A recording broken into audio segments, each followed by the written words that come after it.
ప్రకటిస్తూ తండ్రిపైనే విమర్శనాస్త్రాలు ఎక్కుబెట్టారు కవిత. తండ్రినే కాదు ఆయన పార్టీని ఇరుకున పెట్టేలా తన పార్టీ పేరును టీఆర్ఎస్ గా ప్రకటించారు. మేడ్చల్ జిల్లా మునీరాబాద్ లో ఏర్పాటు చేసిన భారీ సభలో పార్టీ పేరును కవిత ప్రకటించారు. పసుపు నీలం రంగులో జెండాను ఆవిష్కరించారు. ఇందులో తెలంగాణ మ్యాప్ ను పెట్టారు. ఈ కార్యక్రమంలో తెలంగాణ జాగృతి కార్యకర్తలు ప్రజలు భారీగా హాజరయ్యారు. పాంచజన్యం ఫార్ములాతో ప్రజల ముందుకు వచ్చారు కవిత. విద్య, వైద్యం, ఉపాధి, రైతులు, సామాజిక న్యాయం వంటి 5 సూత్రాలను ప్రకటించారు. పార్టీ ఆవిర్భావ సభలో కాంగ్రెస్ పాలనా విధానాలపై విరుచుకుపడ్డారు. రాష్ట్రంలో కర్కోటకుడి పాలన నడుస్తోందంటూ మండిపడ్డారు.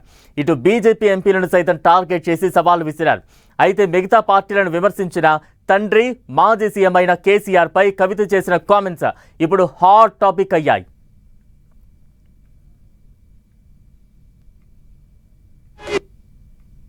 మన కేసీఆర్ అయ్యుంటే ఆ పాలమూరు రంగారెడ్డి ప్రాజెక్ట్ కాడ కుర్చేసుకొని అది కట్టిస్తుండే.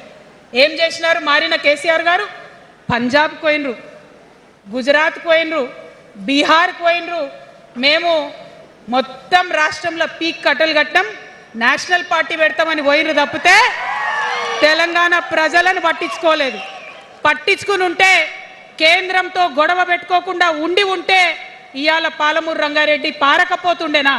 నేను అడుగుతా ఉన్నా స్ట్రేట్గా.